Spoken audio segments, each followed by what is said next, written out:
What's up, everyone, and welcome back to the Balance Sheet. I'm Billy. This is my co-host Raj. We are Hey, here, as always, to talk women's wrestling with you guys. And wow, do we have a lot of amazing things to cover this week. Um, this is the exact type of week that gets us excited to do this show. We're always excited, but this was a barn burner of a week. Um, Iyo Sky is the new women's champion, and that's not even at the top of the news list. So we'll be doing a WWE rundown, AEW rundown. Revolution is tonight. By the time you hear this, it will have happened, and we have Momo versus Mercedes, along with the Hollywood ending of Mariah May versus Toni Storm. But to kick off the show, the biggest story in women's wrestling is the whodunit with Jade was revealed to be Naomi, as I think we very correctly predicted on this show the week that it happened. And that's not the big news. I'm going to kick it over to Raj here to talk about it. The big news was how awesome this segment was. So I just want to kick it to you and give me your thoughts watching the big reveal and how you felt about the execution. so yeah, first and foremost, before I talk about the execution and the big reveal, we were right from the very beginning. When Jade was laid out on that car, we was like, the only way that this story can get to where it needs to is it has to be Naomi or Bianca who are behind it. But it would never make sense for Bianca to be behind it. She's just too much of a baby face for the company. It's got to be Naomi. Naomi needs the heel turn. Naomi needs a fresh character, a fresh coat of paint. Since she's returned, she's been kind of stuck Yep. behind Bianca and Jade. So, this is something we asked for and hoped for. And, in terms of the execution and the delivery of it, it's as good as they've ever done with any angle, not a women's angle, any angle. Any angle. Any angle. It's an all-time segment. All the women involved in this segment deserve all the praise. Bianca and Naomi were A plus plus. They Plus, executed plus, plus. well, yeah, they executed to a degree that, as talented as I know they are, they are, we know what they're capable of. I didn't think they could hit this that well. Let me start at from the very beginning of that segment on SmackDown. It was a home run. Bianca is wearing an all black funeral suit. She doesn't skip to the ring. Yep. She just won the Elimination Chamber, and she is going to quote unquote main event WrestleMania. So the last time you saw her on SmackDown, none of this happened. She comes out and walks with a serious purpose to the ring. She does not skip. She does not cheer to anybody in the crowd. She's just straight line to the ring, picks up the microphone, says, "Look, I'm supposed to be on top of the world, but I don't feel that way because I want answers. Naomi's not texting me. Jade is not texting me. People are thinking I did it. So I need answers. Naomi, come out here." Naomi comes out, has the neck brace, also in all black. Okay, Naomi gets in the ring Stumbles and into the ring, by the way, like very injured. Yeah. stumbles into the ring, and then she picks up the microphone and Bianca goes, "I need to know." And she goes, "Let's not let all the outside noise get in the like." And I'm like, "Oh, okay, she's definitely guilty. How are they going to get here now? Is she going to attack Bianca and then it's her? Is a video going to play? Like, how are they going to do this?" Because Naomi's like, dancing around it. Like, she's not actually addressing Bianca's question. She's going, "Oh, Bianca, it's about you and I." Da, da, da, da. And Bianca's like, "No, stop, stop, stop." And then where they hit just a plateau is when she shook Naomi and said, "Stop, Trinity. I need to know." She used her real name. I know. "I need to know, did you do it?" And then the frown, she went from the "I did it" And it's like the crowd goes crazy. Bianca's like, you mean to tell me it was you? I loved you. And it was like the tears come down. They're both crying. Bianca's crying because she feels so betrayed. That this is like she said, she goes, me and Naomi became best friends because of being tag champs. And then when Naomi got cooking, I I was trying to think, have I ever loved a heel turn promo more by a woman or a man than when she talked about why she did it? It's like she said, every time I stand up for myself and I clock in and stand up for myself, you all turn your back on me. And that's what you're doing So to me good. right, Bia, With their right? You're voice doing, breaking. yeah, you're doing it to me right now, B. You ungrateful bitch. And when she said it, she went deep down into her soul and called her an ungrateful bitch. I popped so loud for this whole segment because I remember I was with my girlfriend and I said to her, "Look, I gotta get home at some point, but when I do, I'm just gonna not be um focused on a text or a DM. I really need to focus because I have a feeling tonight we're gonna get something special."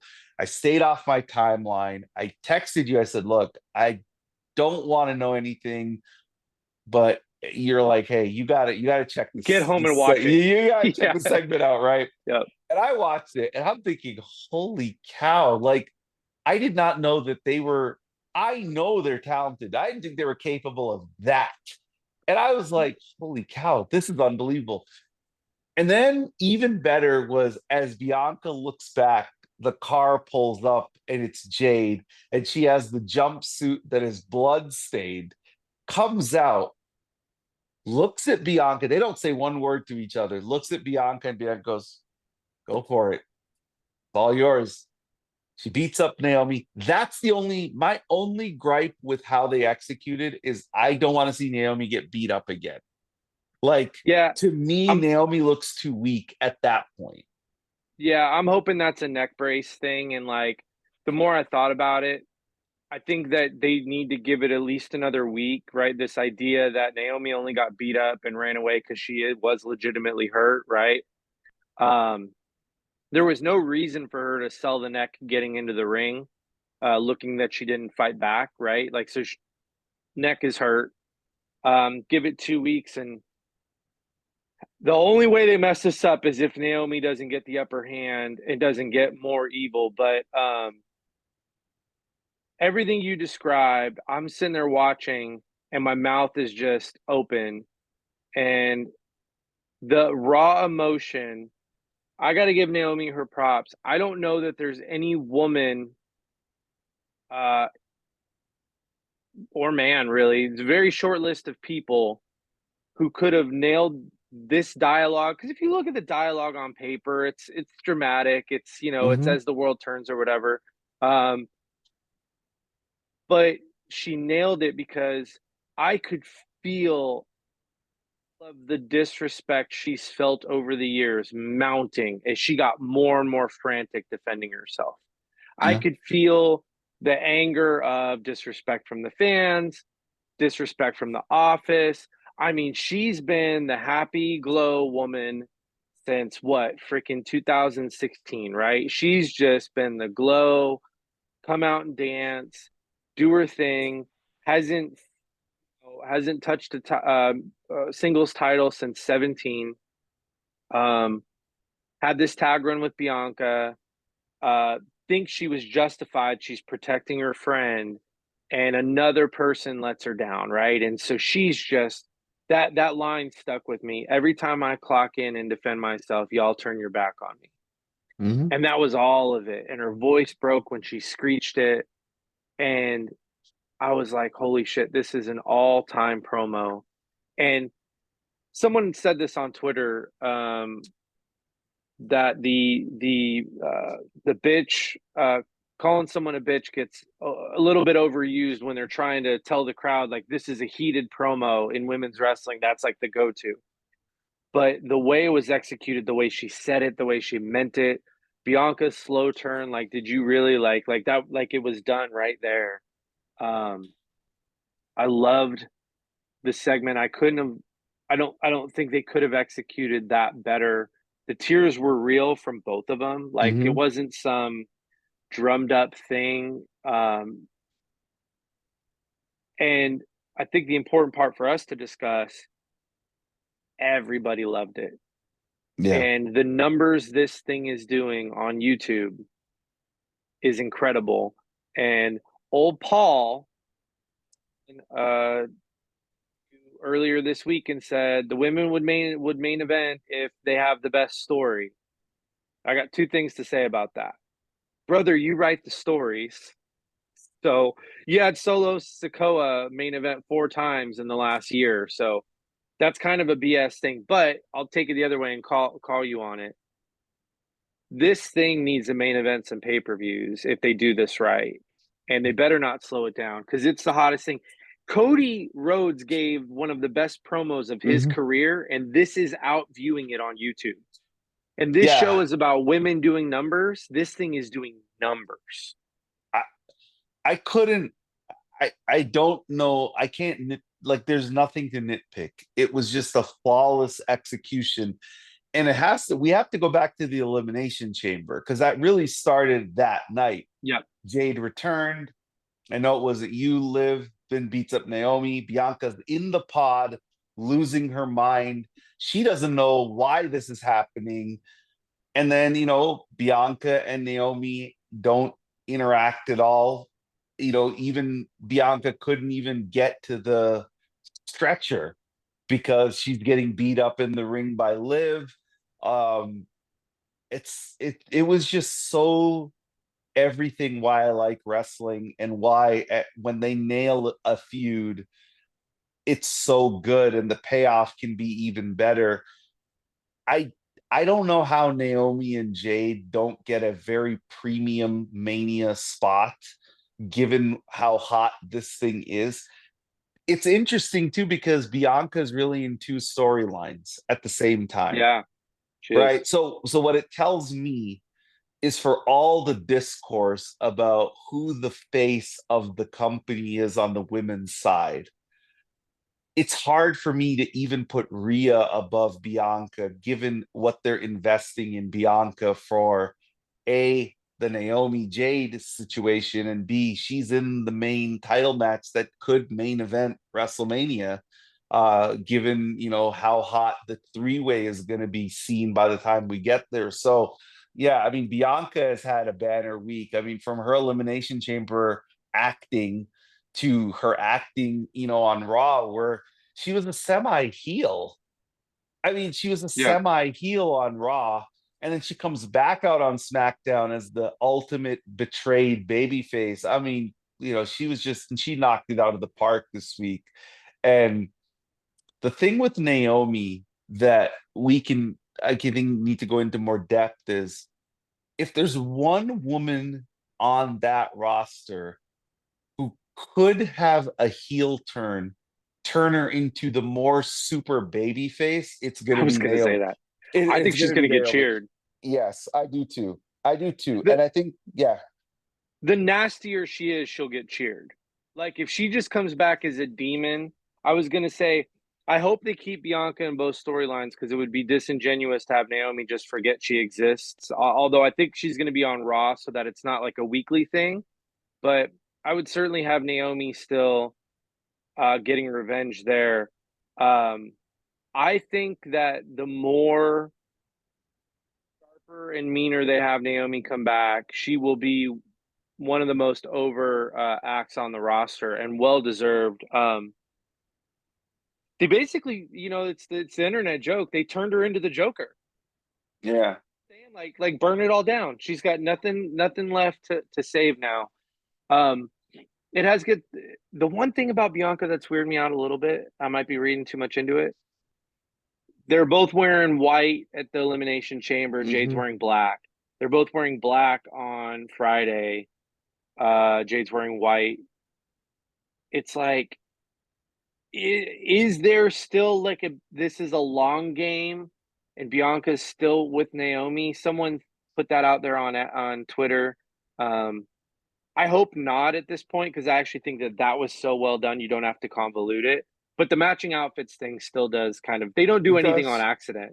The women are so detailed in wrestling because they have to be, that the Easter eggs and all that we get, they're never on accident. These women put so much thought into this um, when they get a chance with the story. So that's the one thing I'm still thinking about. When Bianca and Jade faced off, and Bianca goes go, there was a part of me that old wrestling trope is Bianca jumps her right there. And Yep, it was a that's big setup. And it was like Bianca jumps her and they beat Jade down. And then that's how it's like Bianca goes to Raw. And Jade's whole story is after I take care of Naomi, I'm gonna come after Bianca. To me, now going into the Mania match, which we're gonna have to talk about, I thought, I don't know if I want Bianca to win the title. Now I only want her to win the title. has to.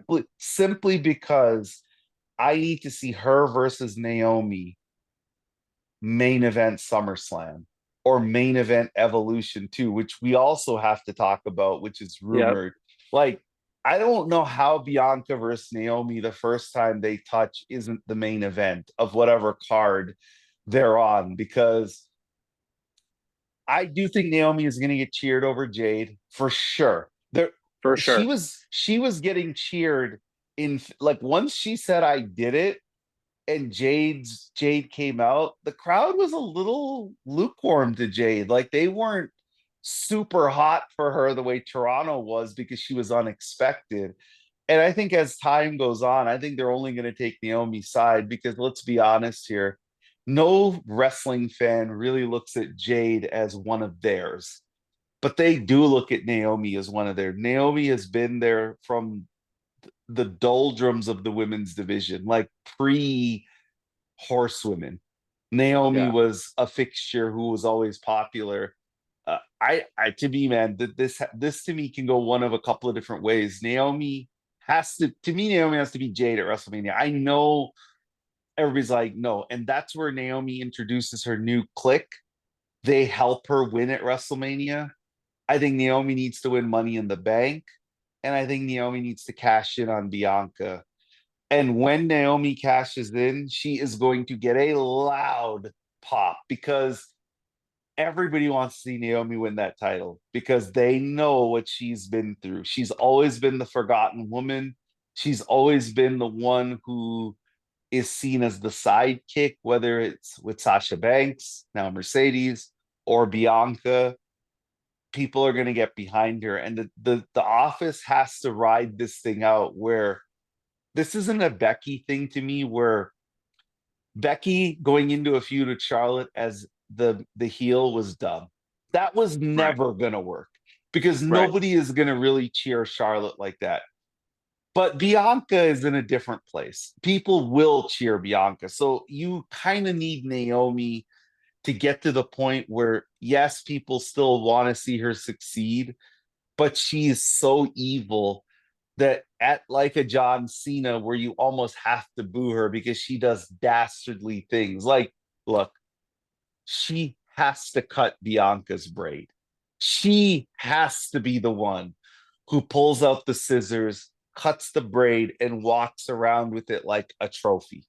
That has to be how Naomi really gets heat on her from Bianca. Yeah, I think the last time I think about where heel was as hot or hotter than the baby face was actually Bianca and Sasha, the summer of Yep. Sasha, which 2021. is one of the greatest what ifs because that match didn't happen obviously because of what we believe to be Mercedes getting ill, but I also think back to Becky Sasha right when she first went blue hair. Yeah. Yep. Um, I think Naomi has the capability and the story to just be mega hot. And you raise a good point, right? this discussion we always have is about good business decisions.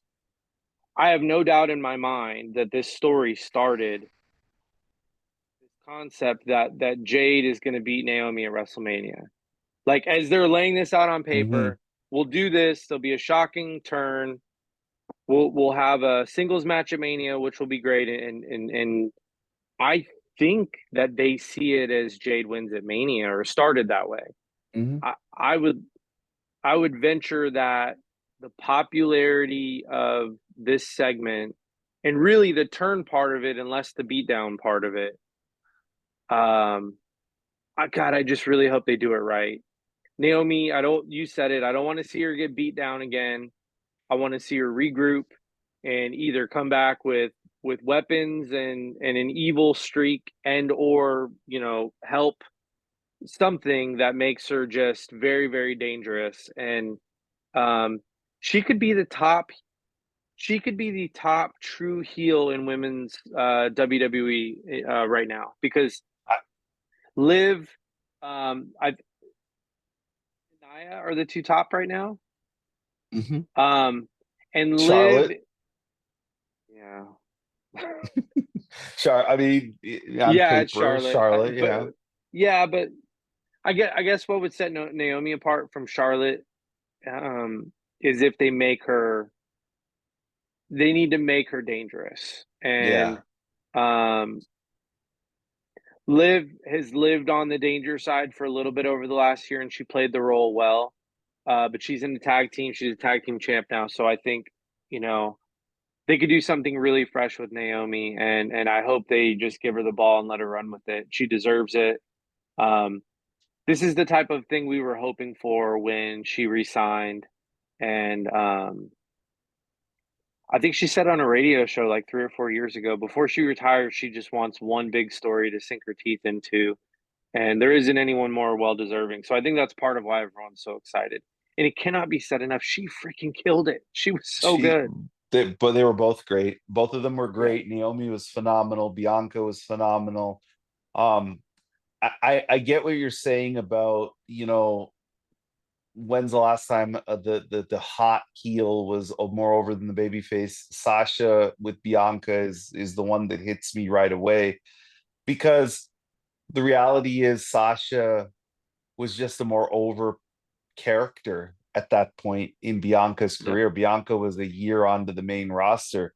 I don't know if this version of Bianca can ever get booed like that version of Bianca did against Sasha. And yeah, anybody who doubts me, go back and watch 2021 SmackDown. She was getting booed every week against Sasha Banks. Sasha Banks was way more over and was getting way more cheers, to the point where she has Zelina and Mella as cronies, and she's beating Bianca up and they're getting cheered. Like I they're know. getting really big. But this version of Bianca is too over for that. But like, man,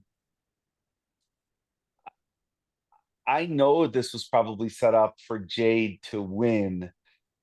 If Jade loses, it's okay at this point. Naomi is the hotter act. Naomi is the one that they need to push to the moon. And I think Jade can spin off onto feuds like with Nia or feuds with whoever, and it's okay for a while, because eventually they're going to get to a Bianca Jade story. Personally, and this is just me speaking as a fan, I don't have much interest in a Bianca Jade story.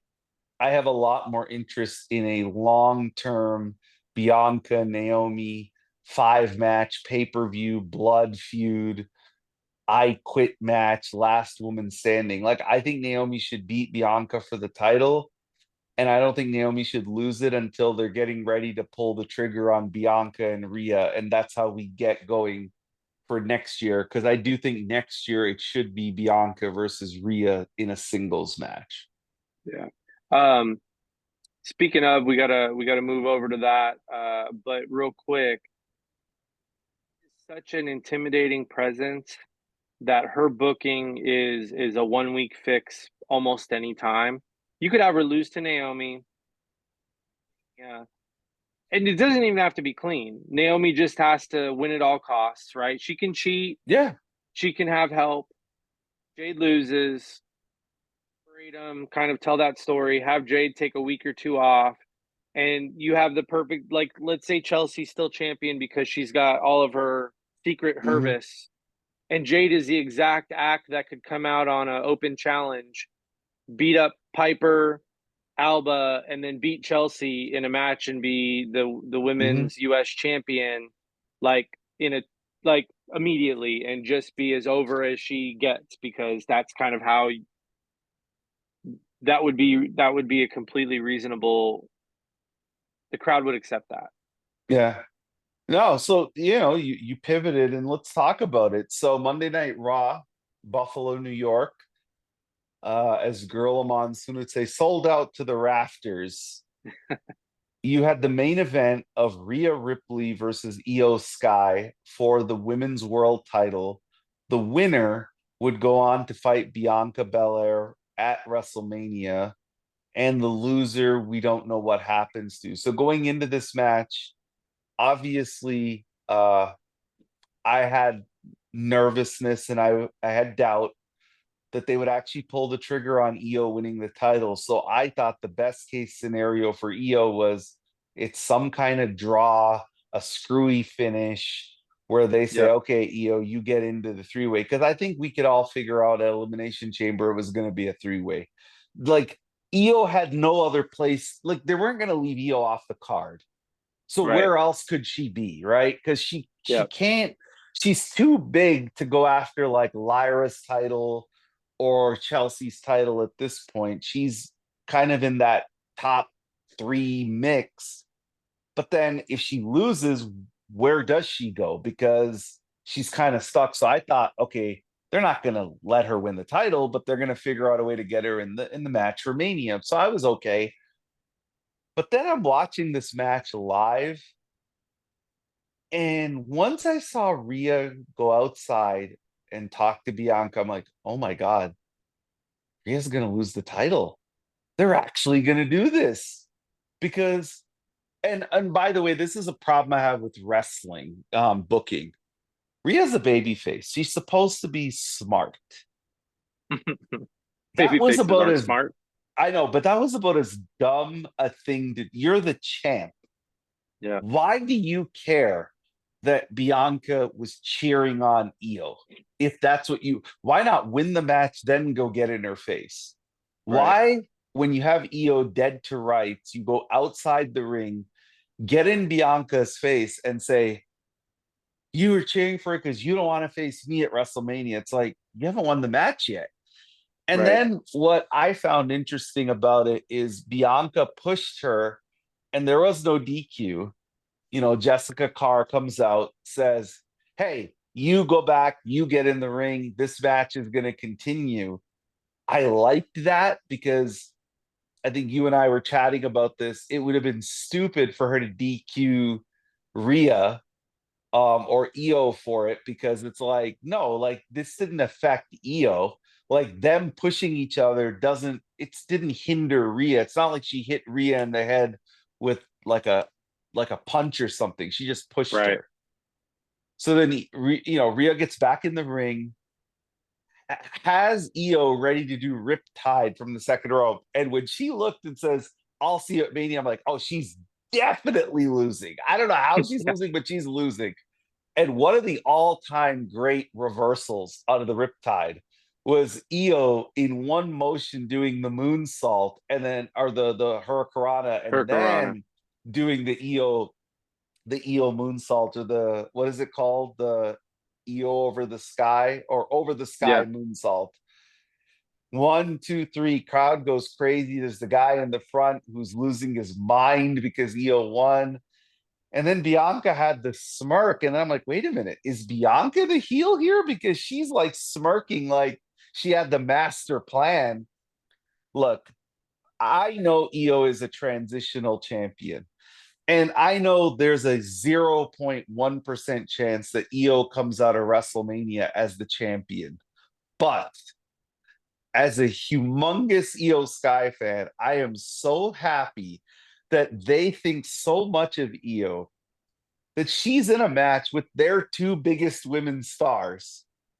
And she's in the match seen as not only an equal, but on paper, she should be the favorite because she has a winning record over both of them. Yeah, I mean you covered most of it. I think to the booking of this because as we like to point out, um, we are pretty good at predicting what they're going to book. And I don't have an inside source. You don't have a current inside No. source. We just pay attention to the show. We know their tendencies. We know what makes sense. We know what's too good to be true a lot of the time, right? Like this would be great, but they're going to do this, right? So we're not always booking what we want to happen. It's like what we think will happen. We're really good at that. Because I think we both kind of understand what they're trying to accomplish, what their end goal usually is, who they view at the top, right? Um, this was one of their biggest shock decisions, I think, of the last several years. Triple H does book pretty safe when it comes to his champions. If you look at title runs, most of them have been pretty long. There are very few transitional champions over the last several years. And after Rhea chased that belt for quite a while with Liv, thought was, well, she's not losing it anytime soon. But it's brilliant. It freshens up the Mania match incredibly.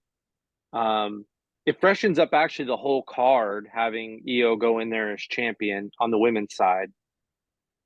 And Iyo deserves it. She's an incredible talent who's been one of the top 2 or 3 most over women on the roster for the last several years through her matches.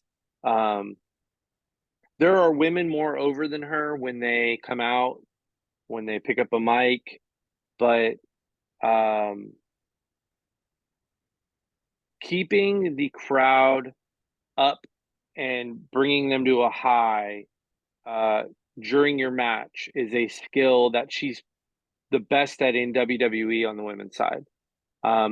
We've talked about all year on the pod that uh, we need the women taking more chances, trying to steal the show and all that, and that's never really been Iyo. It's just Iyo always delivers and gets the crowd invested. So I think she's Triple H's new in-ring ace, right? That's if it's like, hey, you've got to bet on someone going out there and giving a good match. Um, it's Iyo, and then Bianca's probably right there. Um, even Rhea is a little rocky right now. The beginning of this match with Iyo was not great at the beginning. And they kind of found their stride in the last 7, 8 minutes, which is kind of I think it just takes a minute to get Rhea going. If you think about some of her best matches, it's Yeah. usually she needs a little bit of time, and then once it gets going, it gets better. But um, I'm really happy with the booking decision because I do like being shocked, not for the sake of shocking us. Like not you don't want to making stupid decisions to shock us. This was a good decision that was also shocking. Well, there's also another story here, which is they went the other direction. They told a story from the very beginning of that Raw. Rhea has never beat Iyo in a singles match, Mm-hmm. ever. So I thought, oh no, this is and again, it's preconditioned Vince McMahon booking, which is, oh no, that's the trope for Rhea's gonna win. Like she's gonna overcome. They keep beating me over the head that Iyo hasn't lost her, Iyo hasn't lost her, so Rhea's gonna win. They're actually going about it the smarter way, which is there's a story here in when Rhea finally beats Iyo, this could be dragged out. Like you don't have to do this today. Like, because even Bianca winning the title at WrestleMania, Rhea and Iyo can spin off into their own non-title storyline, which is Rhea saying, I just have to beat you. I Yeah, have to beat you. Because I thought Rhea cut her best promo ever after losing after the match. she Yeah. did. I thought that was unbelievable stuff. And I felt her pain of just not being able to get over this hurdle and also having everybody who she thinks is a friend turn on her, which now goes back to Liv Morgan, who said, hey, when this is done with you and I'm going to take everything from you. Yep, and she's hit rock So bottom. right, and she's hit rock bottom. So I think I'm starting to feel for the Rhea, comeback story. Iyo kind of is like the wrestler who is seen as kind of the best in the ring because she has the winning record over everybody, right? Like she has the winning record over Bianca. She has the winning record over Rhea. She has one over Shayna. She has one over, I don't think she has one over Bailey, but the way they book Bailey, it doesn't really mean anything. Like it doesn't, Bailey having a winning record over, they don't even mention it. So Iyo winning was great. I agree. Sometimes it's good to be shocked like this. I think, especially going into Mania, where all this time we're like, where is Iyo's match going to be? Because she's losing to Lyra. She's losing here. What are they going to do with her?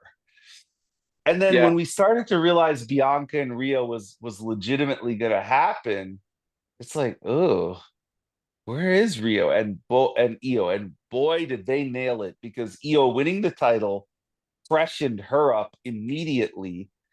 It actually added a layer to Rhea, which she desperately needed as the desperate kind of chasing something person.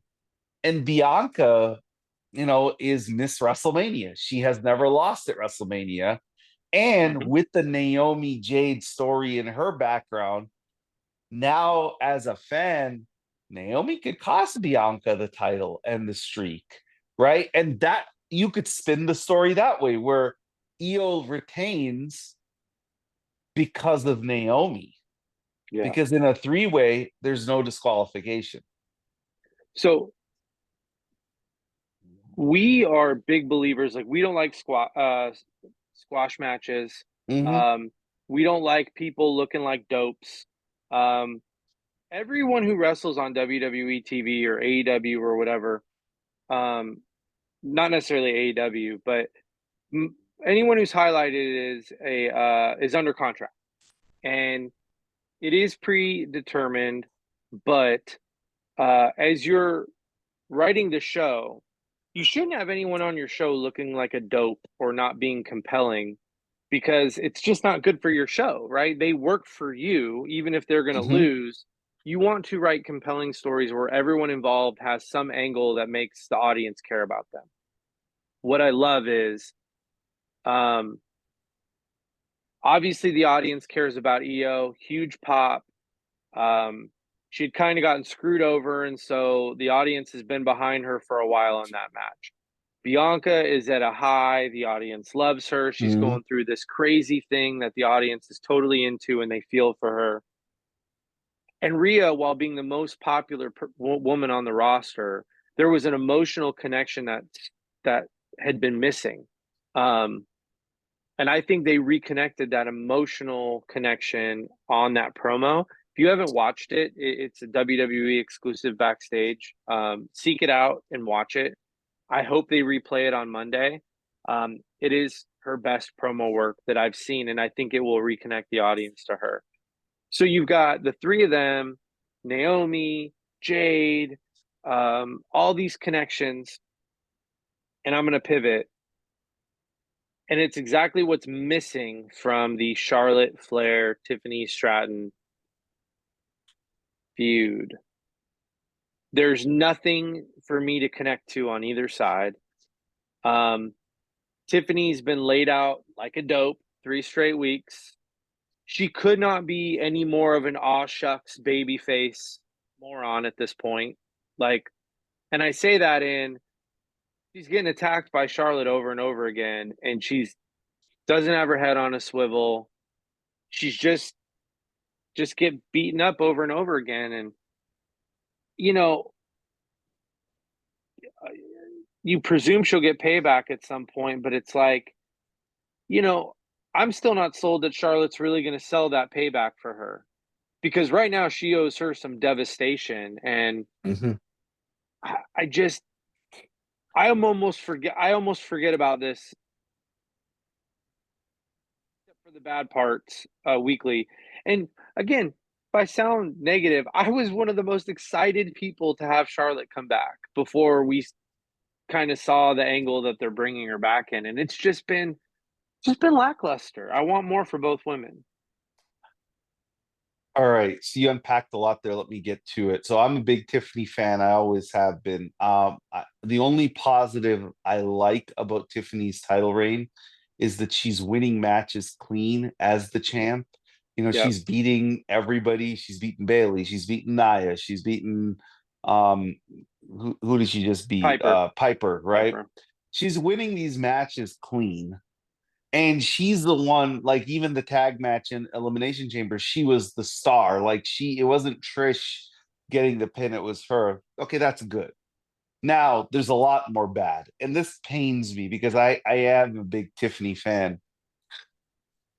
They have to tell Tiffany, they got to pull her aside and make, okay, look, we're giving you maybe not great material. What do you feel comfortable saying? Because my goodness, the backstage segment with Piper, I was like, okay, you got to turn off Tiffany's microphone. Like at this point, I don't want to hear it because she's too, it's fake. It's Like not who she's Tiffany, been. yeah, Tiffany is not the, hey, you know what? This sounds like a great idea. Let's do, like, no, that's not why people liked her. People liked her because she was the mean girl and she was cool and she got over because of that. And everything that she has been good at, they've taken away from her. Now, again, other than booking her strong as a champion, which I am very for, I haven't liked anything about her title run. I will say this. Could it be that the reason Charlotte is getting the upper hand every week is because she's going to lose? I mean, if she I mean, doesn't, it's terrible. like if like I want to think that they know what they have in Tiffany with the TurboTax commercial and the merchandising and the fans in the crowd and the pop she gets, that they aren't going to sabotage her to the point where she loses to Charlotte after getting her ass kicked every single week in the exact same manner, where she does look like a dope. It's like, how many times are you going to be attacked by Charlotte by the same way? She comes under the ring, slides, attacks you. And if this is all set up for Tiffany just to beat her at Mania, then it's even worse in this sense because now Charlotte has no credibility, like in my opinion. So to So me, what needs to happen is I think this week is Barcelona. I think Tiffany needs to lay her out. Like Tiffany needs to lay her out to the point where the security comes and pulls Tiffany off of her. yeah, And it that's needs where to it's getting to for me. Yeah. it has to be because if they're not going to do that, and honestly, I don't want to accuse anybody of anything. Charlotte looks checked out. And she looks checked out because it almost is like they've told her she's going to lose. It feels like they have told her, look, you're putting Tiffany over at Mania. And she's like, okay, you want me to put her over at Mania? I'm still going to get over my way. That's what it feels like. Yeah. I was clamoring for I'm the greatest of all time, but this knee injury was brutal. Can I do this at the level that I could before? And I'd love to think that Tiffany's going to actually beat her. And then we're going to go down this path of Charlotte questioning herself. And she came back with all this bravado. And then when it came time to wrestle, she just couldn't do it to the level that she could before. It's kind of stupid at this point because she just won the freaking Royal Rumble. So, you know, it's like, is the crowd going to buy it after she wins the Rumble? She's going to beat BFAB in Barcelona. Um, I think it would be less compelling than if she just came back with, you know, she would have gotten that grace on that pop Alexa got, right? The reason she didn't get Hmm. the huge pop was because of the vignettes were like, oh, she's going to be a heel, and she would have gotten a huge pop. She would have gotten a John Cena Madison Square Garden pop if she just showed up. She would have. She's Charlotte Flair. Um, I, it just hit me. Maybe we're seeing this all incorrectly, but all of it ties in together. Tiffany wins at Mania. She beats Charlotte. The question becomes why? Could it be that at WrestleMania, Bianca is losing?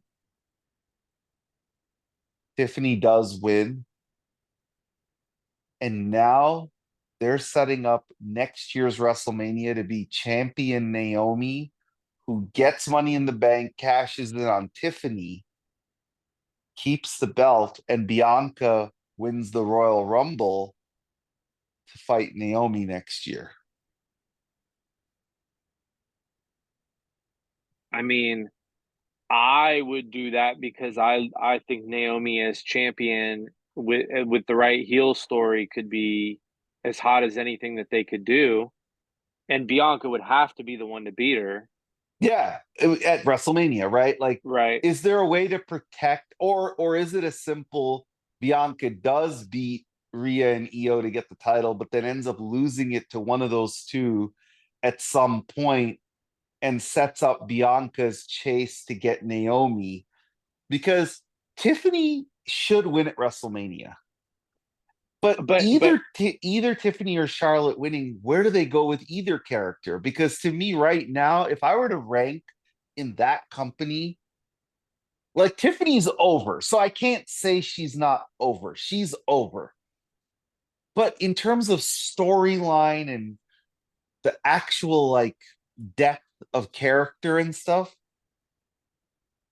Bianca, Naomi, Rhea, Liv, Io, um, Bailey to some degree with the Roxanne stuff. Roxanne. Tiffany and Charlotte just seem so far removed from those other women in terms of my investment into them. Like Tiffany is so over, but that's her only card here is I'm over. She doesn't have another card to play. and for people who think we're being too critical, you just raised a good point. I challenge anyone who thinks we're being critical on this. Why was the writing for Bailey and Roxanne having an NXT back and forth to Raw feud? They feuded through a couple NXT shows and Raw. That was much better written than anything they've done with Tiffany and Charlotte, and that's a freaking Mania match for a title, right? Like there was way more to sink your teeth into for Roxanne and Bailey, which I hope is still in the cards for Mania. Getting two non-title matches would be incredible. Stuff might have to just joke about. If Naomi's winning with a cash in, doesn't that mean Charlotte's winning? Because who better to cash in your money in the bank on than Charlotte? I Yes, think she's got that is that's the true. running bid, isn't it? Yeah, yeah.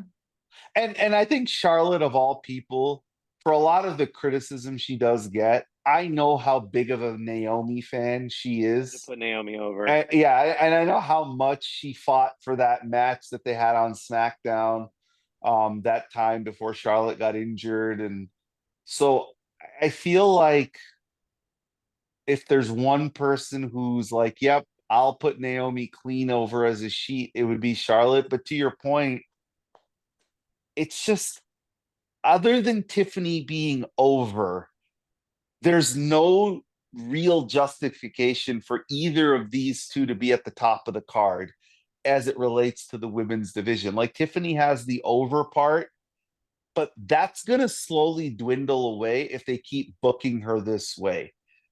And could Tiffany benefit?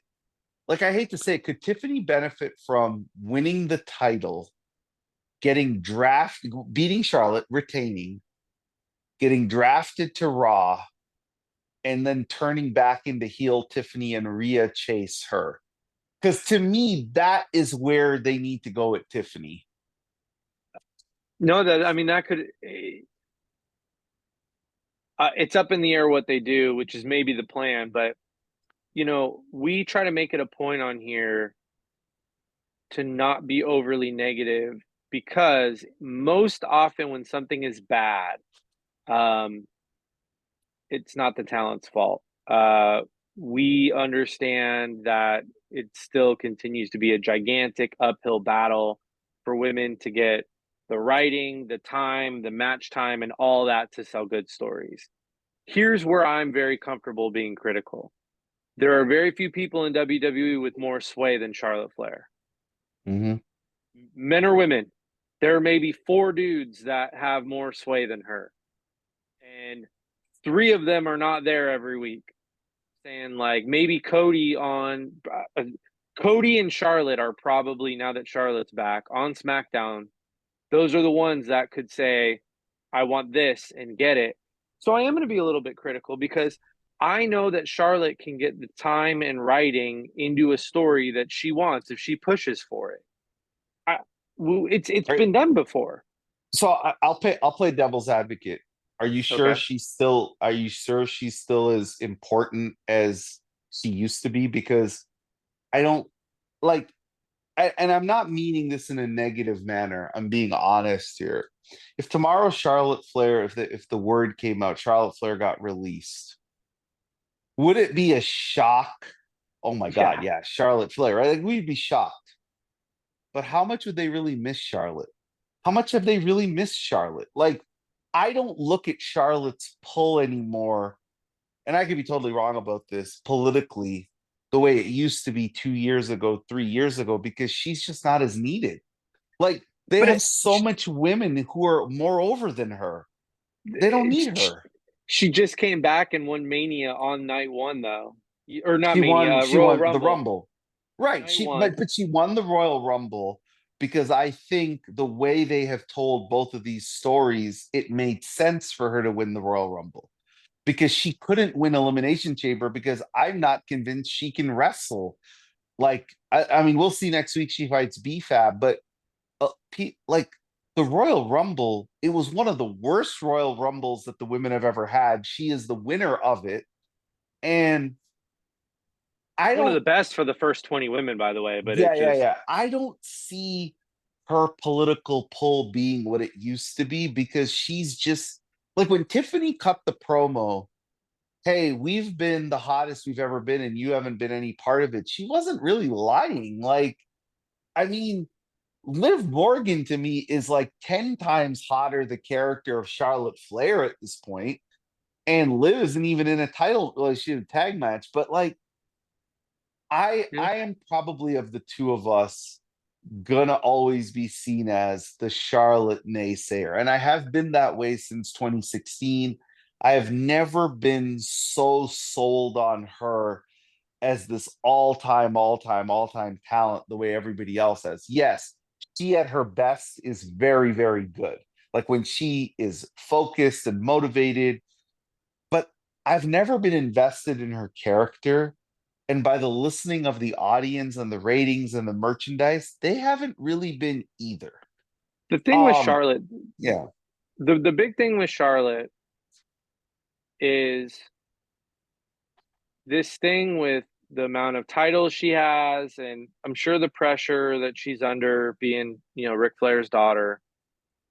Every time they've had a chance to get the crowd to care the most about her, it would take there's there's the greatest of there's the company greatest of all time path, or there's the vulnerable route where you don't know for sure you'll become the greatest of all time, but you have the chance to connect with the audience by being vulnerable and then thus might come back around to being the greatest of all time, but it's not written on paper. And they've always chosen the written on paper accolades, titles Hmm. route for her. And every chance they could have went, let's go vulnerable, literally chosen the other way. Every single time. They did it with Sasha Banks. They did it with Asuka. They did it with Becky. They're doing it with Tiffany. I'm missing a bunch, but they always go, well, she's Charlotte Flair, and we will just say she's the greatest of all time.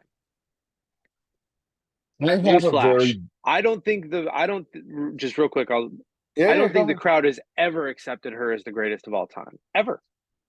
I have a controversy. I was gonna post it on X, but I'm gonna save it now for here. I think already Bianca Belair has surpassed Charlotte Flair. I think Bianca Belair is a more all-time talent than Charlotte Flair already. And here's why I say that. Because I don't think I've ever been as invested in Charlotte Flair as a character the way I have been Bianca. And I've never been as in like I know Charlotte at her peak can have really, really good matches. Like the stuff with Rhea was great. The second Mania match was phenomenal. She's had one of the matches with Rousey was good. She's had a bunch of good stuff with Sasha. She's had some really good matches with Becky. But a long time ago, and I'm not going to say who it is because I don't like this person, but I will give him the credit here. Charlotte Flair to me is the female Triple H. And what I Hmm. mean by that is she is in the feuds with the other person who is the draw. Like she's not the star of the feud, it's the other person that is the star. Asuka, Sasha, Becky, Tiffany, Rhea. Rhea. Like she's the B side. Like Triple H would always put himself in it was Rock, it was Austin, it was Taker, it was me. No, no, no, no, no. It was Rock, it was Austin, it was Taker, and it was not you, but you were the opponent they needed. Charlotte to me is the opponent they need. And I just think like I was thinking of because okay, so somebody after Bianca and Naomi did the acting, the great segment said, when it's all said and done, Bianca is going to be top five ever in the history of WWE women. So then I thought about it. I said, I think she's already top five, and I think she's better than Charlotte all time. And the only WWE women I would put over Bianca, I would put Trish, I would put Sasha Banks, I would put Becky Lynch, and I would put oh my goodness, Rhea. But Rhea is still to be determined, but I think Rhea will be there. I Like, like Bianca ahead of Rhea right now for yeah, sure. yeah. So okay, Bianca's ahead of Rhea. But to me, I would take those five women ahead of Charlotte Flair. And I could make a strong case that Bailey should be above Charlotte too. Because Charlotte has never been as over as Bailey was last year against Iyo. And I could also make a case that Iyo, you could make a strong case Io's ahead of Charlotte too. I could make that case too if I really wanted to, if I thought about it. I don't think any Charlotte Flair feud has ever hit for me where I have been invested in it other than being invested in the other person. Yeah, Right? you think about, yeah, the Triple H thing is absolutely right. When people think fondly of Triple H, when they're like, "Oh my God, I love that segment Triple H was in," it's usually when he was the sidekick to Shawn, right? Yeah. It's the Degeneration X stuff. But once he became, the game, I mean, I think Kurt Angle had 10 times the connection with the crowd that Triple H did. Mick Foley had 100 times the connection with the Hmm. crowd that Triple H did. I don't even we shouldn't even talk The Rock and Austin because they don't live in the same zip code as far as all No, that no. goes. And but Triple H has some of the longest title runs and biggest accolades and we wanted to see people beat him, but I don't ever remember I how, mean, how many tickets did Triple H ever sell? We'll never know the way WWE's built, but it doesn't feel like a lot of them were Triple H sold tickets. You know what I'm saying? I remember I was in one of the last events I ever attended to in Toronto was SummerSlam 2004, where it was Randy Orton beating Chris Benoit for the title. And Randy Orton was so over. And I remember, Randy Orton ended up losing that belt to Triple H, and Triple H went but on the Batista match. But like, if you go back and think about Triple H's career, like Charlotte's career, other than when Triple H retired and was basically an executive, but came back to fight Taker, fought maybe Sting, stuff like that. I don't fondly remember people saying, "Oh my God, like I'm invested in Triple H." Like he was the other person is who you were invested in. Like when Triple H fought Batista, or Triple H fought Cena, or Triple H fought Orton and Cena. Like Triple H was always the other guy.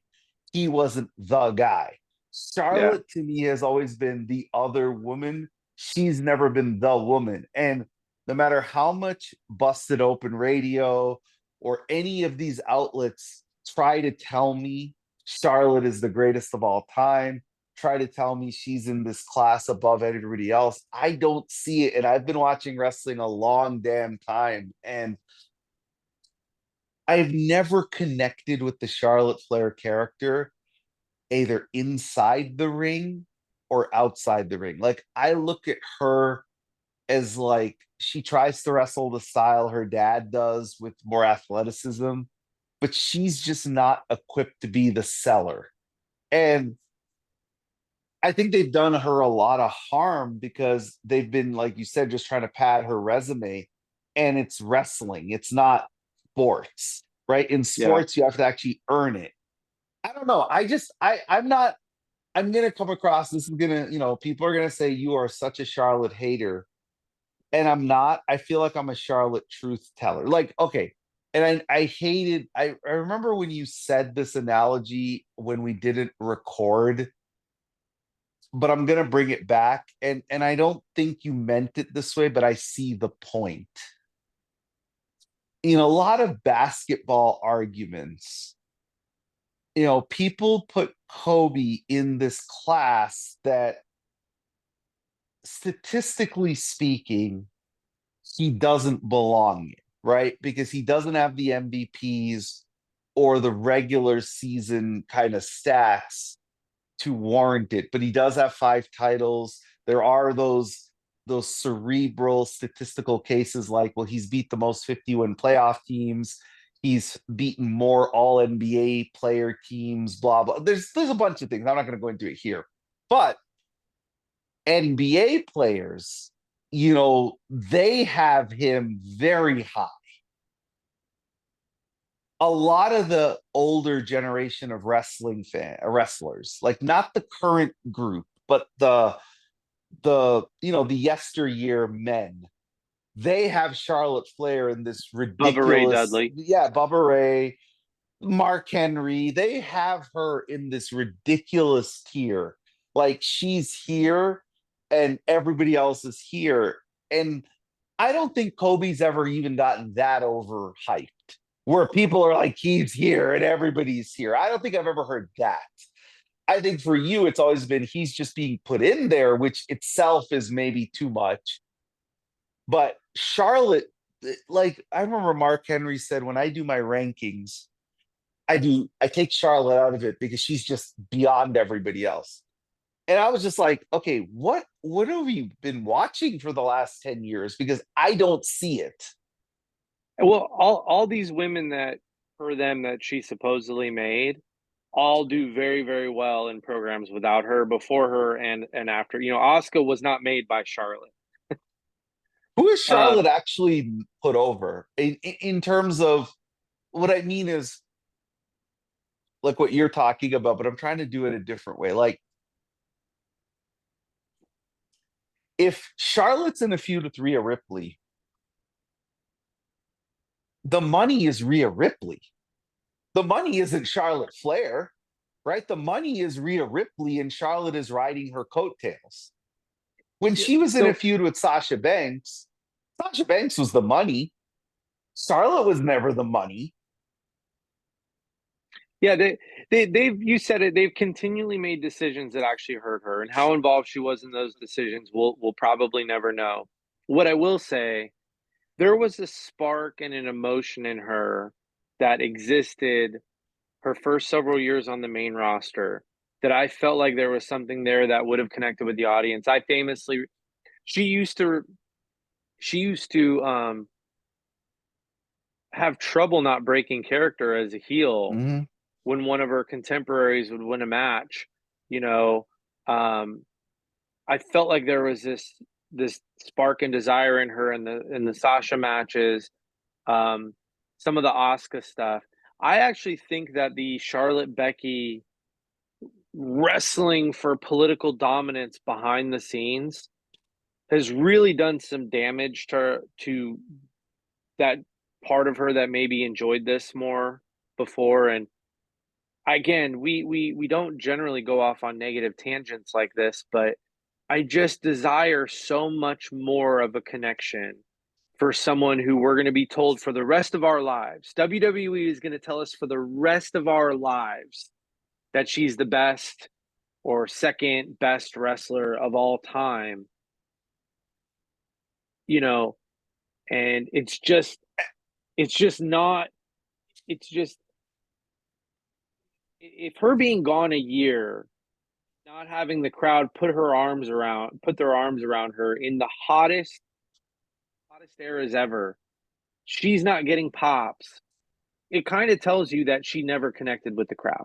She was less over on that SmackDown show than every woman who got an appearance on that show. Let's go through the names who appeared on that show. Bianca, moreover. Naomi, moreover. Jade, moreover. Tiffany, moreover. Chelsea, moreover. I think the one she has a case for is Michin because they fumbled that one so badly. When you lose So, 6 matches in a row to the same person, it's like, but but yeah, like, I look at Chelsea's, how over Chelsea is in her character.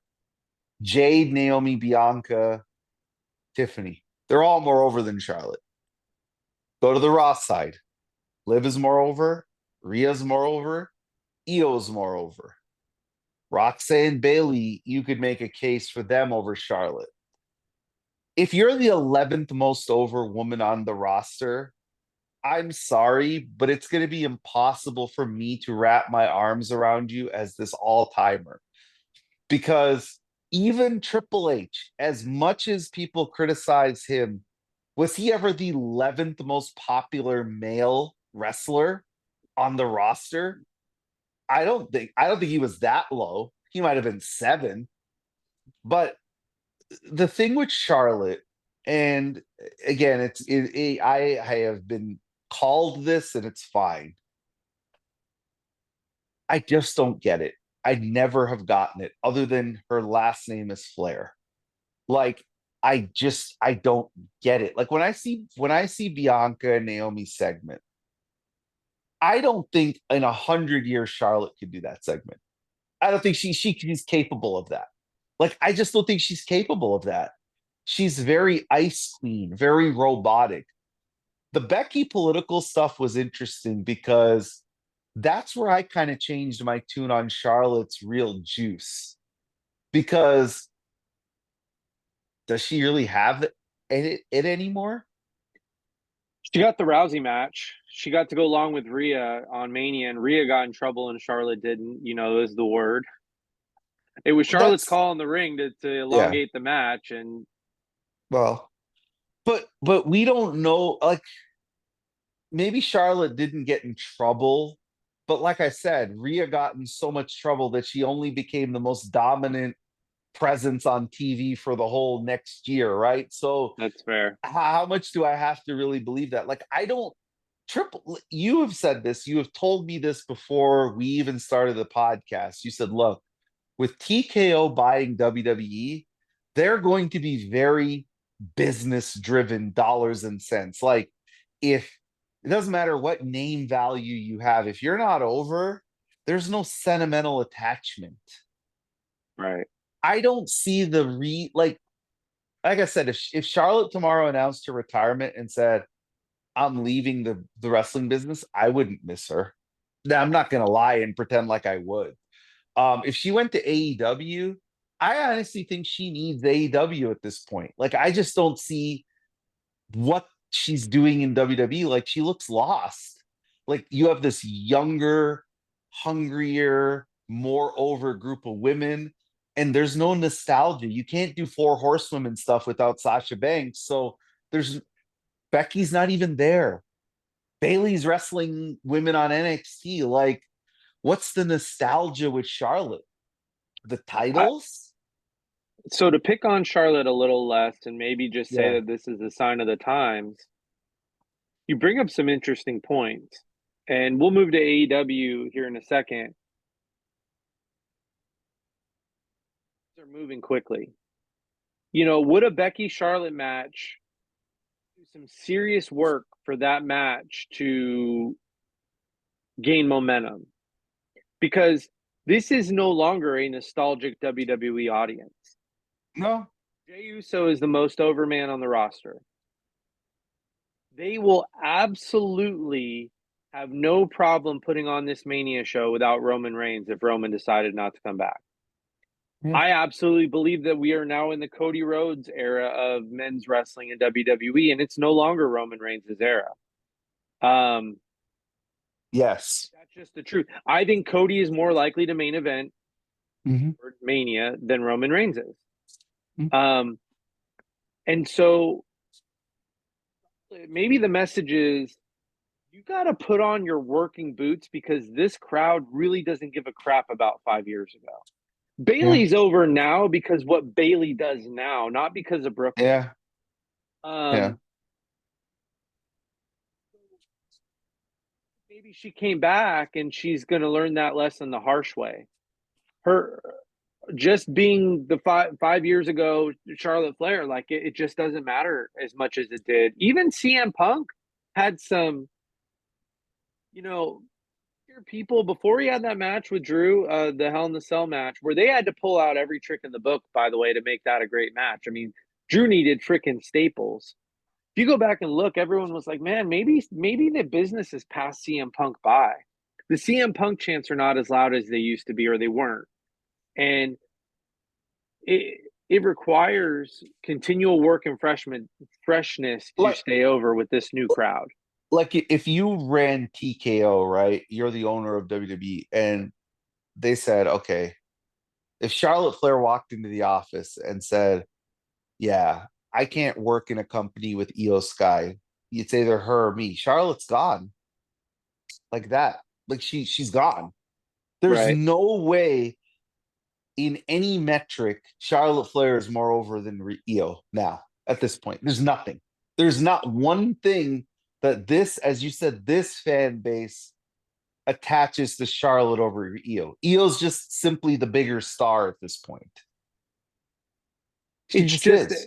It's just a matter of how many long Charlotte Flair fans are left is the measurement of how over and into it will be until she in the work with this audience. Yeah. And transition and say we've said the same thing about Mercedes over in AEW. Okay.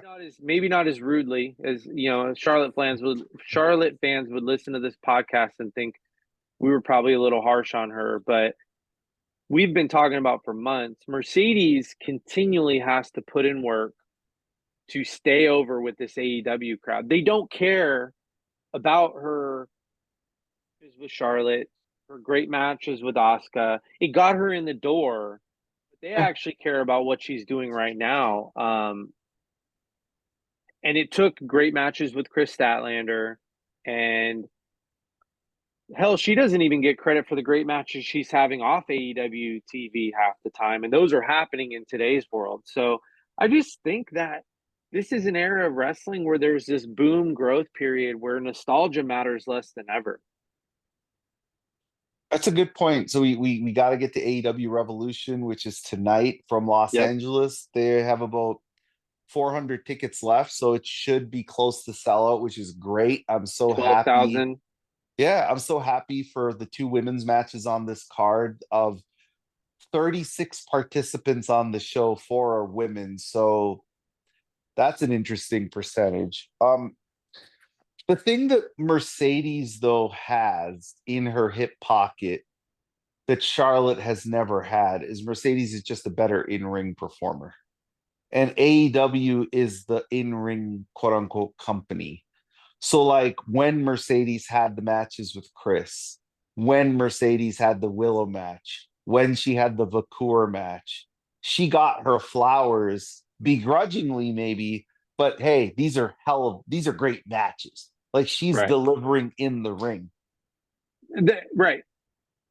And if she didn't, she'd be so lost. And she didn't against Britt and didn't against Sheeta and got crucified for it and got raked over the coals. But she bounced back with the Chris. Bad. Yeah. Right. She bounced back with the Chris matches and the Chris matches, because Chris is their girl, like Chris is their homegrown AEW woman. And those matches were so fantastic that it became okay, you're undeniable as a performer. We might not like the character. We might look at you still as a WWE kind of like person, but you are so good in the ring that we have to at least give you the praise. And I've just never seen Charlotte willing to take risks as a wrestler in the ring. Like Mercedes, the second Chris match, wrestled an AEW match. That was not a Mercedes match. No, that was That an was a AEW match. that was an AEW match. She's doing tombstones on the ring on the side of the apron. She's doing false finishes. I mean, Package she's pile driver, I think she package took. pile drivers. Like, I mean, she's this is an AEW match, but like, I feel like that has at least endeared her to the fan base. Like, they still boo her, but they are happy she's on the team. Yeah. The She's got Go ahead. Yeah, yeah. No, go ahead. no. She's got the Momo match tonight. You were there at Momo. Mercedes won. I Um, was. I think the build has been lacking, which I'll be less critical of Tony, and then I'm going to be critical of Tony. I'll be less critical on the build of this lacking only because there have been a decent amount of women's stories and segments the last 3 weeks. Um, so it's not like Mercedes has not gotten a story with Momo because they're booking all this men's stuff on the weekly shows. We've got She continued with Harley. Props. Thank you. She's wrestling every week and she's won 2 matches since she lost to Mercedes. That's Yep. very important. They're building out Megan Bayne as a dominant force. Chris is involved in that. They're protecting Chris even as they make Megan Bayne look great. We had a tag match with Megan and Penelope versus Thunder Rosa and Chris. So before, when they haven't built on Mercedes storylines, there was a very glaring lack of women on the show. Obviously, they've got Mariah and Toni are getting time. They're doing all these other things with women that they weren't doing in the past. So I won't crucify him as badly for that. Where I will crucify him, going back to what you started with, you can't just have 4 women, 13 match card. And the amount of good that it would do to have Harley win a match on 0 Hour, or Athena win a match on 0 Hour, or Megan Bayne win a match on 0 Hour. Harley, Megan, Athena. You can pick one, dude. We have these layered men's matches where nobody's buying the pay-per-view or tuning in because of these dudes. They're What I mean by that is they were already going to buy. Adding a men's match similar to the other 9 men's matches you have does not build the card or build the buys. You have women's wrestling fans out there that are going, God, I really want to buy it. You got Mercedes Momo, Mariah Tony, but damn, I only got 2 matches on this card. And it would just, he's trying to build a fan base, and you just can't have 2 women's matches on a 13 match card. It's annoying as hell. You got all these ROH matches, and Athena still can't get on one of these. It'd be do so good for Athena to wrestle in front of 12,000 people. Yeah. I mean, it would sell. Athena wrestling in front of 12,000 people tonight would sell tickets for you in September, when presumably she's going to be main roster. Post All In is what I would guess. So I just hate that. I will give credit, though. He's building multiple women's storylines, but these things need to start making it on pay-per-view, man. And why couldn't you have a Willow Marina match on pay-per-view?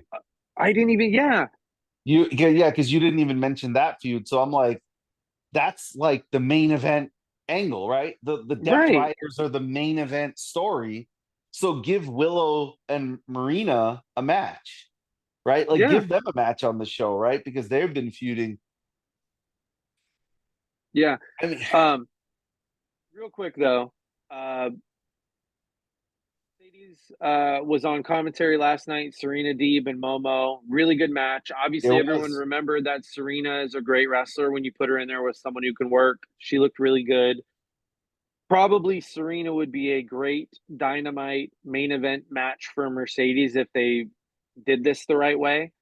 You gave her 15 minutes in the main event, it would be like, oh crap, man, these women can go. Um, and Mercedes has been putting Serena over all week, so hopefully that's something that we see at some point. Highlighting the difference between Mercedes and some other top of the card women, Charlotte Flair would be a great example. Mercedes had what, 10 seconds to sell Momo, and she sells a huge head kick and about the damn best Meteora sell I've ever seen in my life, selling her own move, folded like a freaking lawn chair. Yeah, that was great. That was So great. little time, big impact. I so yeah, I saw the Momo match, the first one in DC. I flew out there for it. It was a hell of a match. It was the match that made me realize that okay, the demise of Mercedes in the ring is greatly exaggerated, and she's coming back with vengeance. And she did. I mean, she ripped off a tear, like never before after that match. That match, the two Chris matches, Hazuki. I think she had another. There's another really good match in there somewhere. Maybe Mina, Anna Jay. Mina Anna Jay match was really good. Mina match was good. Like she went on such a heater after the Momo match, and I always thought the Momo match kind of got her sea legs back. Like the Momo match got her. Okay, I am the best. Like I can do this with anybody in the world. Tonight, the crowd's going to be super hot for Momo. It's LA, very heavy New Japan. Smart fans are there. I think Mercedes should win. She should win clean. That's what I believe she will do. And I think it should set the stage for Mercedes' next opponent, which should be Billy Starks. Yeah. Like I think At that's where that you at have that to go Boston with it. show in April, right? Yeah, I think you have to go there to set up her and Athena at some point. It was technically, oh, go ahead. But no, go ahead. It was technically an AEW multi-brand show. I'm She busted out this inverted tombstone knee drop thing against Mina. That was a I don't great even know move. what it's called, but she gets him in a tombstone position and then falls back and double knees. Um, she's got to be able to pick the woman up and maneuver her pretty easily in air to do that. So she's not going to do this move ever to like someone who's much bigger than her. She also can't do it to someone who might be like a novice because it is a pretty crazy move. She didn't bust it out versus Harley, which doesn't surprise me. I think they did a very book really good match with Harley. Um, bring this move up is I think type of move that if she starts doing it, it's a type of move that the AEW crowd just eats up like crazy. It's the type of whoa, holy shit move that here's why an Osprey is so over with AEW. So I wonder if she'll bust it out tonight with Momo. I would love to see it. It's one of my favorite things she's ever pulled out. So, That's a great you know, move. Momo, Billy, both in the size range that she could do it. They're probably both adept enough in the ring to sell it. So, um, I think they're going to try to top that match in Oh, DC. absolutely. Absolutely. 12,000 people compared to maybe 1,000 people in DC. Like, But they had 20 minutes in DC, right? 20, yeah. 21 minutes, something like that. 21, yeah. They'll need at least 15 or 16 to top it tonight. And you know what, Tony Khan, you won't see this before you book the match, but just my smack got two women's matches. Both of them better freaking get time. Yeah, so speaking of the other women's match, I want that match to main event. And I'm talking about Ah, Mariah May and Tony Storm, which I think, it look, should. I want to give all the love and the flowers to the Bianca, the Naomi, Jade, that segment. That was phenomenal. piece of business. It's great. I don't know. I cannot wait for what they're gonna do next. But I gotta be honest, man. Like Toni Storm and Mariah May, this is one of the best women's feuds of all time. This is one of the best feuds of all time in terms of. I'm not just talking about the match. The matches have been okay. Like I don't love the matches. I don't hate them. They've been good. But in terms of how we get there every week, this is as good as a women's feud has ever been presented on any I wrestling agree. company. Like Yeah. that promo that they had with Renee, the sit down where they're in Oh the my God. chair and she's going on, Mariah's is going on and on and on, and I want this and I want that, and you could see she's in pain from not having the belt. She is a shell of herself, and Toni Storm's like, "You will be mired to mediocrity." Where like it's just the promo she cut. I can't even do it because I won't do it justice. And Renee was so great in that segment. Renee got in. What is your problem, Mariah? What do you do? That was so good and riveting television. And then on the red carpet premiere of a movie Toni Storm is in, and she got jumped by Yeah. Mariah. And Mariah's like, it's your fault. You want, and I'm like, Tony, main event the women. Be proactive for once. Be ahead of WWE. Because I'm going to tell you this. Stephanie and Julia are going to do a monster number Tuesday night in the main Monster. event. They're doing a Yep. monster number Tuesday night. And Stephanie and Julia have carried NXT, and NXT is trouncing you, Tony, in the ratings every single week. I think there's a really good possibility that Bianca, Iyo, and Rhea main events. Like now, I'm starting to think it's going to happen. If that happens and you don't main event Toni and Mariah, you have openly told any woman free agent, don't come here because this is not an equal playing field. Because if Toni and Mariah can't get a main event off the work they have done, then I don't think Mercedes will ever get an AEW main event. Yeah. I mean, there's a lot there. I think the men in AEW politic in the back to not have the women main event over them. I think that's factual at this point. I think that you got some of the guys on the top of the card that don't want that to happen. Um, I'm not going to name names, but it's pretty obvious that um, there are things pushing against. I'm not saying there's no men doing that in WWE, but it's pretty obvious in AEW that that's the case. Um, Stephanie Bakur broke out on AEW television, literally broke out on AEW Mhm. television. Not only did Tony not sign her, but if he did, main evented a single show on AEW. No, no. No, Then and they she's main eventing NXT and getting way more eyeballs than AEW gets right now. they built. Yeah, They gave Mercedes one main event on honestly one of the worst cards they've ever put together for a Dynamite. Like her match was good, but that was a hard show to watch. I sat and watched it in person. And they lost most of the audience before the main event, and they got some of the audience back in the main event. But it just wasn't.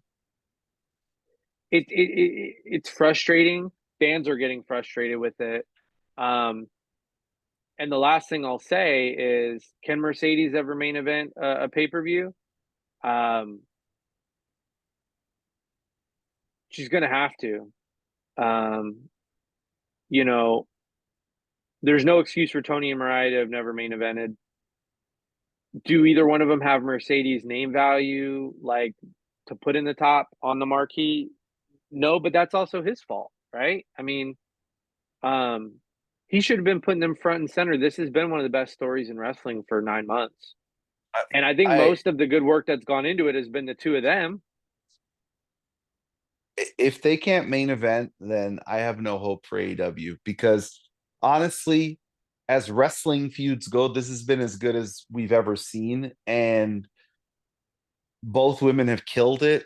And here's the thing, like both women are presented very well in the sense of their profiles. Yeah. So you can't sit there and say, oh, well, these are no names or whatever. Yeah, Mercedes has the name value. She does.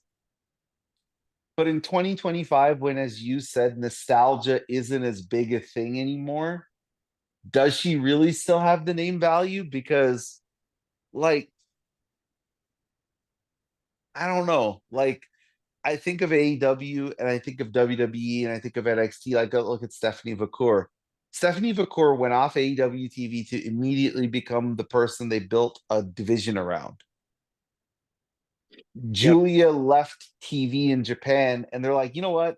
These two women who English is their second language, but they have aura, they look great, but they can't, they're not going to wow you with their promos. We're just going to build the show around both of them and we're going to see where it takes us. And oh, we're getting ratings every week. We're going to keep doing it. Like at some point, you just have to do it, Tony. You have to let the women main event because if you don't, like Toni and Mariah have earned the main event. I'm not asking for It's not led, sympathetic. it's earned. Yeah, Yeah, yeah. yeah, they have earned the main event. Like if they do the Naomi Bianca thing as hot as they can get it, in my opinion, by the time we get there where it's Naomi going after the belt, I think that could main event any WWE pay-per-view as hot as it can get with the way those two women are performing right now. But as great as those two women have been, Toni and Mariah have been that way for 9 months. They have been so great every step of the way. Like just when I thought this feud was going this way, they got me right back with Yep. Toni. With Toni coming back as Rocker Toni, pretending to be Rocker Toni, not knowing did she get hit on her head. There were all these Easter eggs. Like it's just I've gotten to the point. So like I want to watch as much women's wrestling as I can watch, whether it's Stardom, New Japan, WWE, NXT, AEW. I want to watch it. NWA. And I'm gonna watch tonight's pay-per-view. But I gotta be honest, like I would love for Toni to say right now, like we're on, Eastern time, we're what is it? 10:30 Eastern. 10:30. Hey, Toni and Mariah are main eventing. I would buy the pay-per-view right now. Like I still am gonna end up buying it before show starts. I'm gonna end up buying it. But like I would do it right now. Because then I'd be like, oh my God, they're gonna main event. I want to see it. I'm excited for it. I just don't know why they aren't. Like, I don't know what else they have to do to main event. Like, what Yeah. else does Mariah May have to do? What else does Tony Storm have to do? Like, how many better promos do they have to cut?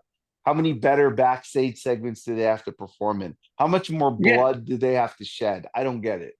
Yeah. And we're always going to advocate for this, and it's not handouts either. Again, I said it earlier, Bianca and Naomi, guys, Cody Rhodes is the biggest star in Mm-hmm. men's wrestling right now. He gave just one of the best promos ever with a black eye. The type of thing that if you see the thumbnail on YouTube, people are going to click it. Bianca and Naomi out outviewed that on YouTube. Um, Mercedes, yeah, you may look at these as small shows, but NJPW has seen a boost in ticket sales, significantly more ticket sales when Mercedes is announced in wrestling than their American shows where she doesn't wrestle. House of Glory, I guarantee you, is going to get the best buys that they've gotten probably ever next Saturday when she wrestles, and she will be the main event of that House of Glory show. And then Rev Pro is already sold a ton of tickets for Mm-hmm. their show in what is it, Doncaster, which is going to be the day of Mania 2, and that's going to sell a lot of pay-per-views. And is it going to sell 100,000 pay-per-views? No, but they're going to get thousands of pay-per-views from places they usually get zero, Yeah. right? So women draw, and we're coming up on the end here, but there's been a lot of back and forth. about because of what Triple H said about, women. He doesn't believe in just giving them the main event. They should earn it. I don't necessarily disagree with that, but he's also the one not giving them the chance to earn it. And I'm going to go ahead and say this. We've said this before. People pocket watch what the women make, how much time they're given, blah, blah, blah, blah, blah. You layer in the amount of men's wrestlers that an AEW has signed over the last 3 years. Okay, they've signed Mercedes Moné and Mariah May have been their two biggest free agent signings. And Mariah was kind of unknown. So it's really Mercedes Moné. On the men's side, they've signed Bryan Danielson, Adam Copeland, Edge, Will Ospreay, Bobby Lashley, re-signed MJF. It's like 10 men. Why doesn't anyone talk about whether their segments draw or not? Because when AEW has a bad number, most of the show is those guys. John Moxley, most of the show is those guys. No one questions if the men are drawing or not, but the women have to draw. I can argue that AEW is as cold as it is right now because there is a lack of women's representation in women's wrestling.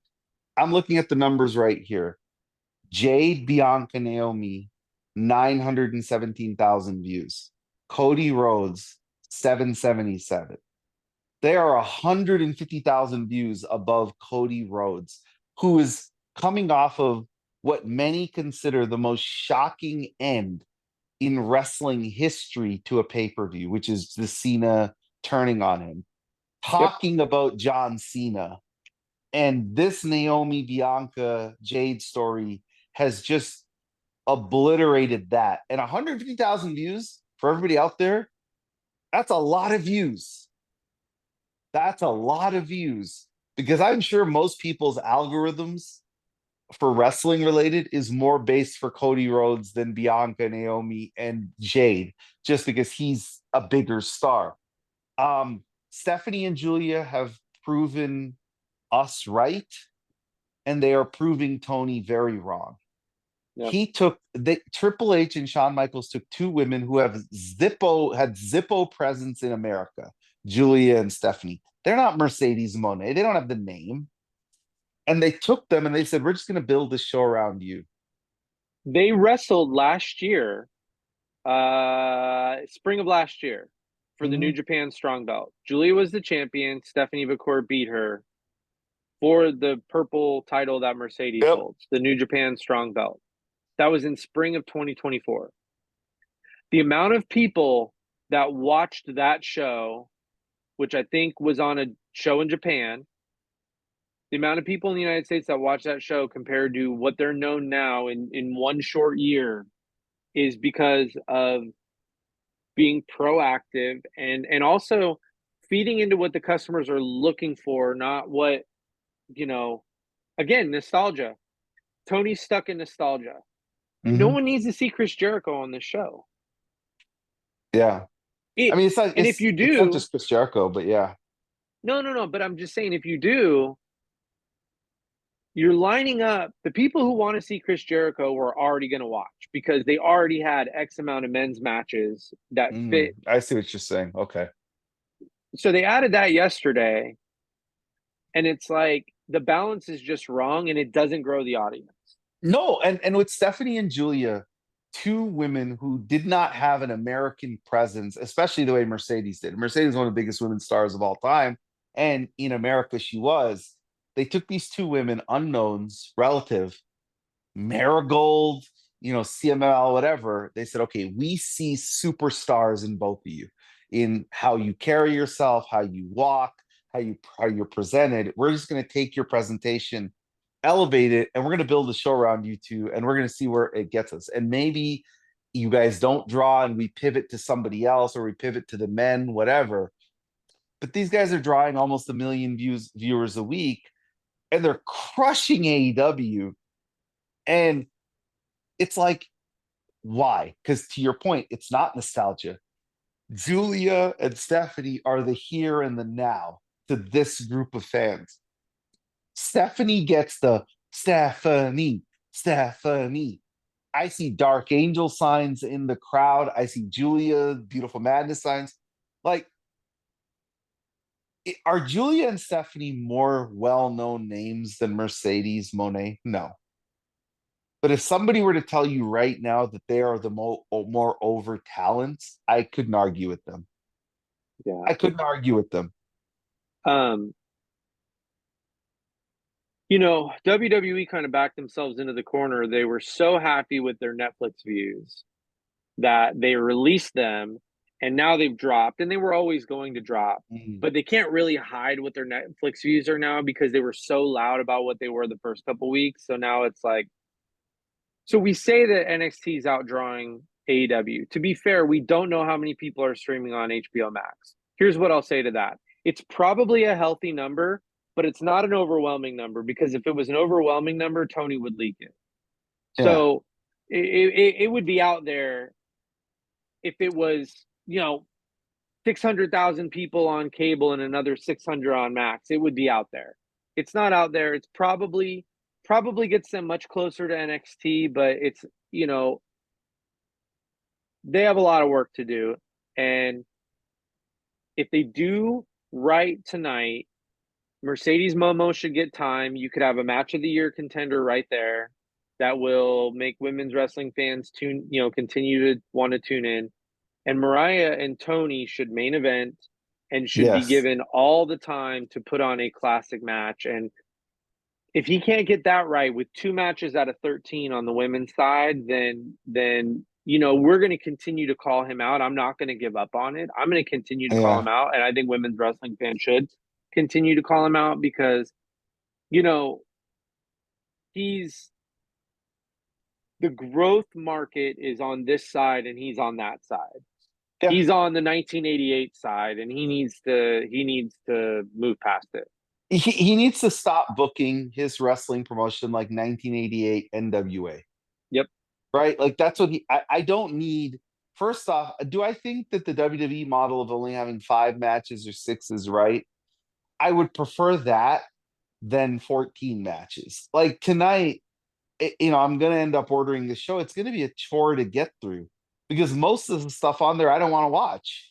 So it's like what I'm paying for 2 matches, or yeah, I'm paying for pretty much 2 matches. But like, Swerve, Ricochet. The other thing that they do is I am interested in Ricochet.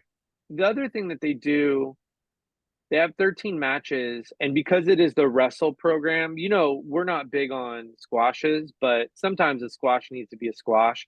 Like the Hurt Syndicate need to win that freaking match in like 2 minutes.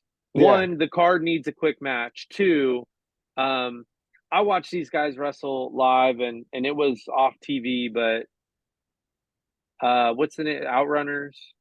yeah. Yeah, that one should be quick. And I'm not trying to be a jerk, but you can't have 13 matches where everybody does super kicks and near falls and pile drivers and power bombs. Like you have to book the show uh to be cohesive with itself. So before we get out of here, NXT Tuesday from Madison Square Garden, the theater, main event. Stephanie Vacour, North American Women's Title, defending her title against Julia, the Beautiful Badness, who is the NXT Women's World Champion. So it's title for title. Winner takes both belts. Which did you see the video package for this? I did, yeah. That was unbelievable. That Yep. was an unbelievable video package. Shawn Michaels and Triple H are saying it's the biggest match in NXT history. Period. They didn't say Yep. it's the biggest NXT women's match. They said it's the biggest NXT women's match ever, or biggest NXT match ever. So I take it we both are going to pick the same person here in winning, simply because the spoiler has pretty much come out about injury. If that's even true, are they working people? But I'm still going to side on that prediction. I think Stephanie Vacour is going to win the title. I think she's going to be the double champion. And I think down the road, if Julia is really injured, she's going to come back and get her belt back from Stephanie. But I think Stephanie's going to win. Yeah, I think Stephanie's clearly going to win. She's wrestled recently in a pretty long match, so we know that she's not injured. Um, it's been leaked that someone was injured. I think the question is only how injured is Julia. They've hyped the matchup way more than I would suspect that they would do for a match that's going to be like a 2 or 3 minute match because Julia can't really wrestle. So maybe When's the there's some last time nagging. Julia's wrestled? It's been a minute, so they're probably trying to get her through this one more match. I don't think it's going to be a long epic because if she's injured, that's just not the right thing to do for her. But um, they've hyped it more than I think they would hype a 2 minute. Like, what is it? Punk that lost in like a minute or two because he tore his triceps or something the night before, like, and just got Yeah.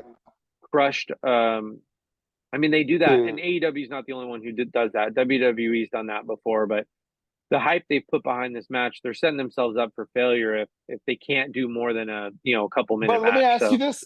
If okay, so they put the hype, they do it, and Stephanie goes out there and kills her because of the injury. Would that even hurt?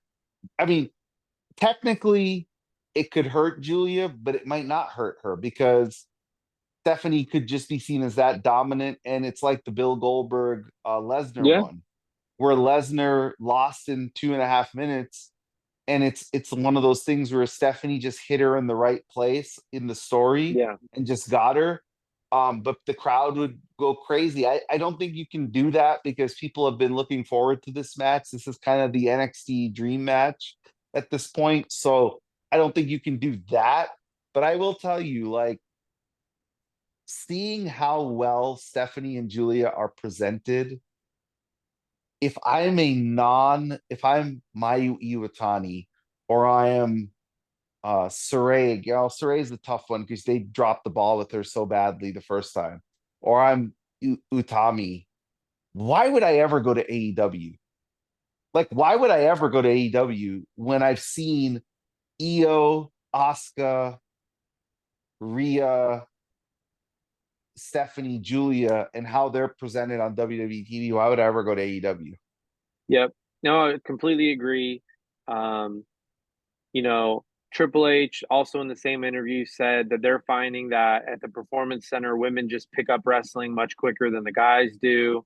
So they're just farming talent over there, putting them in a great spot, and also going out and getting the free agents.